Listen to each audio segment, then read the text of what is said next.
The greatest single challenge we have are negative emotions and negative habit patterns. Positive habit patterns are joy, love, spontaneous humor, happiness, compassion, and so on. But negative emotions are the greatest enemy of all. We can only improve our lives to the degree to which we free ourselves from our negative emotions. And the good news is that no child is born with any negative emotions. All negative emotions are learned from infancy onward. And that's a good thing, because if it was not true, then we could not get rid of them. Because if it was part, like our eye color or our hair color or our height, we couldn't get rid of it. But it's not genetic, it's not fixed, it's learned, and it is therefore relearnable or unlearnable. You can, in other words, just reach in and short circuit the negative emotion circuits which we've learned. What we find is that it is impossible to have a negative emotion or a negative feeling of any kind unless you can justify it, unless you can explain why you are entitled to this negative emotion.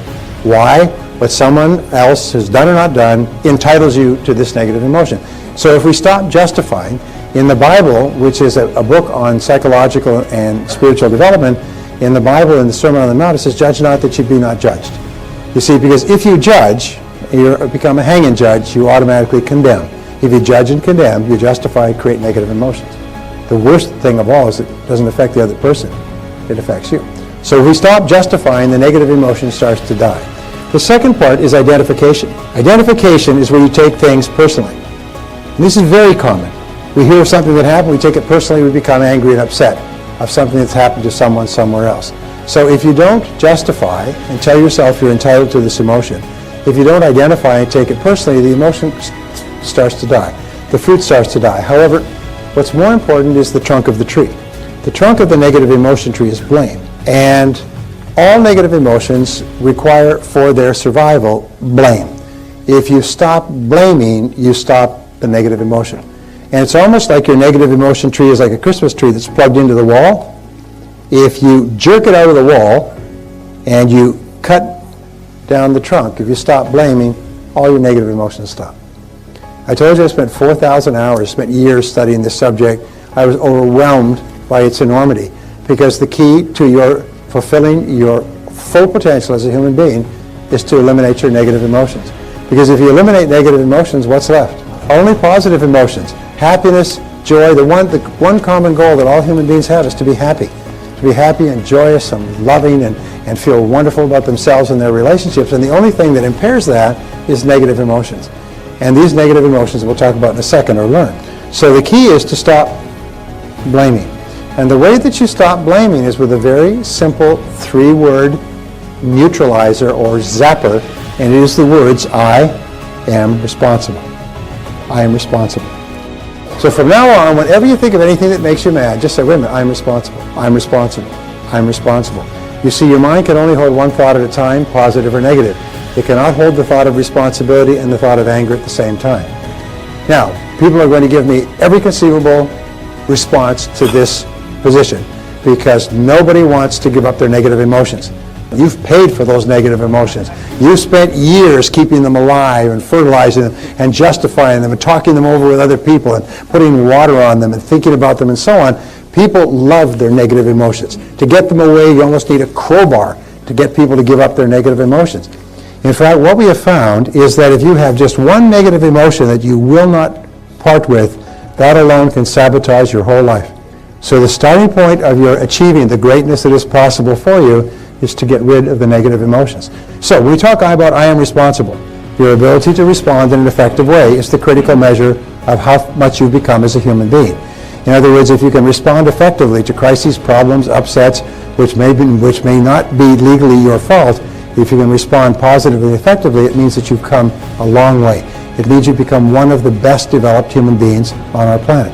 Because average human beings fall apart, get angry, blow up, go into chaos, throw fits, have tears, threaten to sue, and pour the drink down their throat and everything else when they have a reversal. But not top people.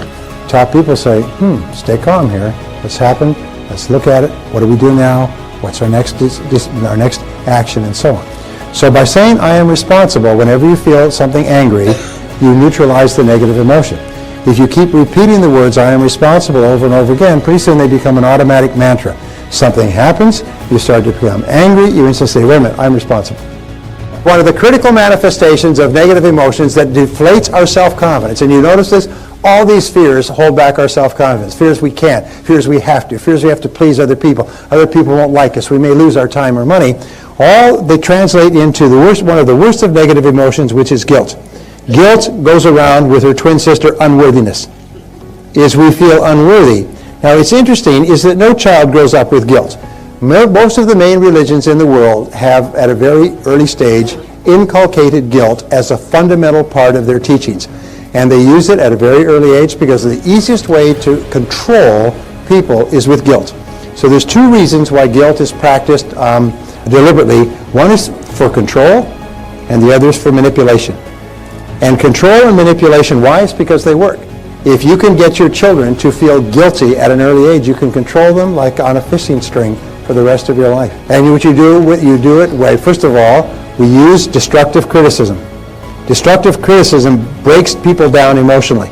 And if you criticize them a lot when they're young, they'll feel broken down, their self-confidence is down, their self-esteem is down, and then you use guilt to manipulate them.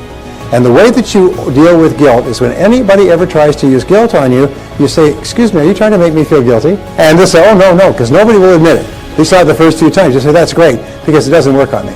Guilt doesn't work on me. Oh, good. And then they'll try it again, mother. And you say, excuse me, are you trying to make me feel guilty again? No. And finally, she'll say, yes, I am. You say, well, it's not going to work. It worked in the past, it doesn't work now. Is always say when a person says anything, are you trying to make me feel guilty? That immediately stops the game. The game only works if it's underground. As soon as you bring it up and put it on the table, the game stops. And you don't allow people to make you feel guilty. Because guilt is totally destructive. It destroys your soul. It undermines your self-confidence. So the way that we get rid of guilt, and we'll talk about this in a couple of seconds, the final principle I have to teach you is the most important principle in self-confidence, the most important principle in personal development, and it's based around another law, and it's the law of forgiveness. Now, the law of forgiveness says that you are a healthy person to the degree to which you can freely forgive and forget offenses against you. To the degree to which you cannot, you move down the human totem pole and you become a less and less person.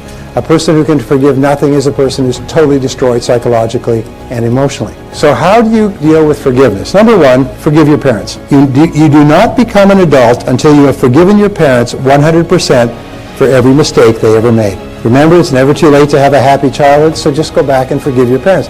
If they're no longer with you, forgive them and let them go. So the second thing, forgive any relationship that you ever had that didn't work out. Now this is hard because it's so personal and it's so painful. But if you can forgive your parents, it's a real good warm-up. Most people are still mad at their parents in their 50s. If you then forgive every previous relationship, you accept that you were at least partially responsible for getting into the relationship. You were definitely responsible for staying in the relationship. You just say, I am responsible, I am responsible, I am responsible. I bless them and let them go. And just let it go. Because in letting them go, you set yourself free. By not letting them go, you're keeping yourself in prison, in an emotional prison. The third thing that you can do is forgive everybody else. Forgive everyone else in your life that has ever hurt you in any way. Every past childhood slight, every sibling, every person in your family, every person you ever worked for, every lousy boss or person who cheated you, lied to you, robbed you, and everything else, and so on. Just let it go. Just let it go. Remember, it's a selfish act. You're doing it for yourself. And finally, number 4, this is really critical, forgive yourself. Now, I have it on good authority. I've done some research on you before you came here. I find that every single person here has done some wicked, senseless, brainless, foolish, cruel, idiotic, stupid things in their life. Is that true? Yes. Say yes. Yes. Okay. Let it go. And please understand this. The person who did those things no longer lives, no longer exists. The person you were in the past is a different person than you are today. The person you are today wouldn't do those things because you now have wisdom, you have hindsight, you have intelligence, you understand consequences.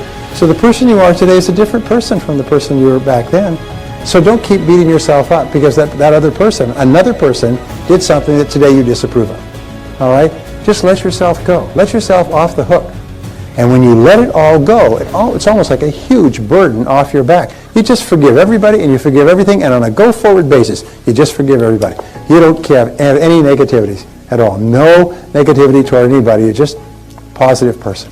And if you'll do that, if you accept responsibility like yourself and forgive everyone else, you become a truly superior person. Most amazing darn thing.